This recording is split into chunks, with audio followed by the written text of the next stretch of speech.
शोभा संतोष किचनमध्ये आपलं सर्वांचं स्वागत आहे। आज आपण सुकी भेळ बनवत आहोत।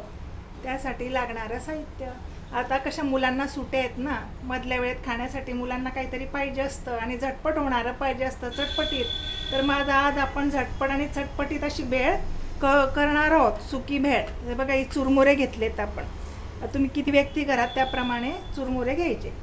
त्यासाठी लागणारं साहित्य: बारीक चिरून घेतलेला कांदा, 2 कांदे चिरून घेतले बारीक, 1 टॅमॅटो, कोथिंबीर, हे सगळं मिक्स, आपले बारीक शेव, तळलेली आपली चणा डाळ, सगळं मिक्स आहेत। चिरून घेतलेला बटाटा, बॉईल केलेला बटाटा, लिंबू, या पुऱ्या, आपण कैरी छान अशी बारीक कापून घेतली, खारे शेंगदाणे आपण हे साफ करून घेतले चांगले, थोडंसं लाल तिखट, आणि आपण ठेचा बनवणार आहोत। आपली भेळ ही जरा वेगळी आहे, आपण पुदिन्याचा ठेचा घेणार आता याच्यामध्ये, आणि मग त्यात आपण सगळं मिक्स करू।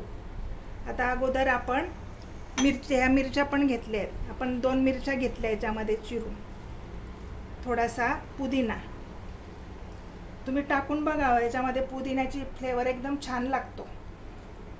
पुदिना घेतला आणि थोडीशी कोथिंबीर घेऊ, बारीक चिरलेली कोथिंबीर। आता आपण आणि थोडंसं मीठ, हे सेंधव मीठ घेतलंय मी थोडं।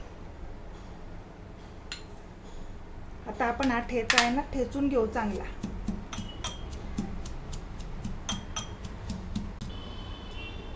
हे बघा, असं छान आपण हा ठेचा ठेचून घेतला, पुदिना, मिरची आणि कोथिंबीरचा, आणि मीठ। आता आपण सर्वात अगोदर काय करायचं, या पुऱ्या आहेत ना, या पुऱ्या आपण अशा थोड्या थोड्या अशा हे करून तुकडे पीस करून घ्यायचे अशा पुऱ्यांचे। पुऱ्या छान लागतात भेळमध्ये।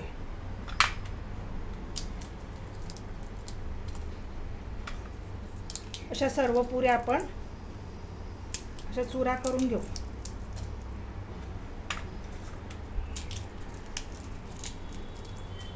आता आपण कांदा टाकून घेऊ, हा बारीक कांदा एकदम बारीक चिरून घ्यायचा आहे बघा, एकदम बारीक चिरलाय कांदा। छोटे 2 बारीक कांदे मी चिरून घेतले। आता टॅमॅटो, 1 बारीक चिरून घेतलेला टॅमॅटो।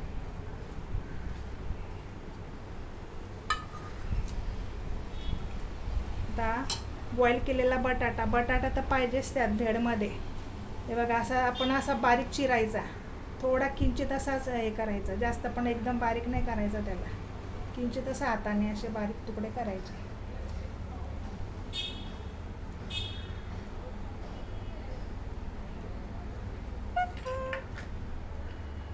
आता आपण सगळे मिक्स केलेले शेव, तळलेली चणा डाळ, हे सगळं आपण बारीक शेव, तिखट शेव, हे सगळं मिक्स केलेलं आपण त्यात घालून घेऊ।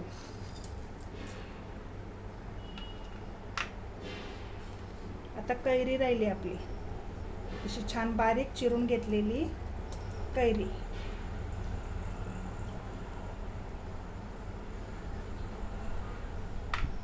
खारे शेंगदाणे, आपण शेंगदाण्याचे असे 2 भाग करून स्वच्छ करून घेतले, काही वेळेला ते कचकच लागतात ना, म्हणून असे आपण शेंगदाणे घातले, थोडे खारे शेंगदाणे। आता किंचित कलरसाठी आपण हे काश्मीरी तिखट टाकतोय, आणि थोडी जरा चटपटीत पण होईल ना, हे तिखट नाही, फक्त कलरसाठी आपण टाकतोय।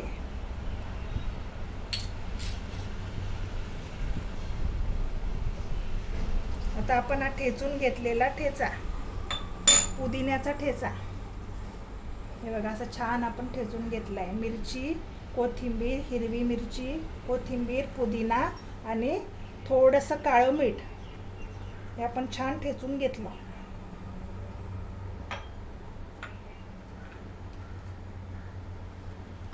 आता याच्यावर आपण लिंबू पिळून घ्यायचं,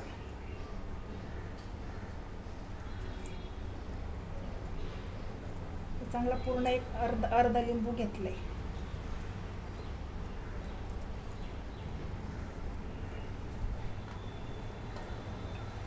आता राहिला आपला चाट मसाला,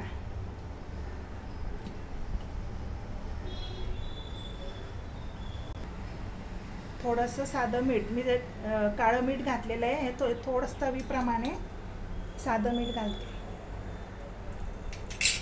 आता राहिला आपला शेवटी हा चाट मसाला. पण चटपटीत लागण्यासाठी आपण हा थोडासा चाट मसाला घालतो. आता राहिली आपली कोथिंबीर.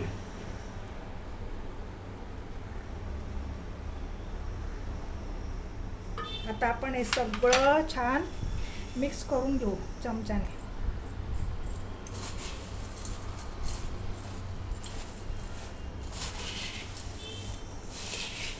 हे बघा असं छान बाजारात मिळते अगदी तशीच भेळ, त्यापेक्षा पण भारी होणार बघा. तुम्हाला जर तिखट हवं असेल अजून तर तुम्ही थोडी तिखट पूड घालू शकता. पण मी इथे कसं हिरवा मिरचीचा ठेचा घातलाय ना, थोडा पुदिन्याचा.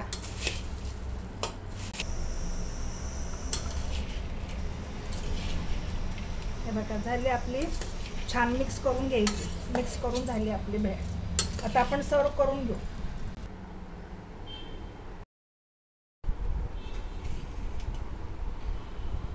हे बघा झाली आपली भेळ तयार झाली. अशा माझ्या ह्या पद्धतीने सुकी भेळ बनवून बघा. झटपट होणारी आणि चवीला चटपटीत. बघा अशा माझ्या पद्धतीने बनवा. आणि माझी रेसिपी तुम्हाला आवडली असेल तर लाईक करा, शेअर करा.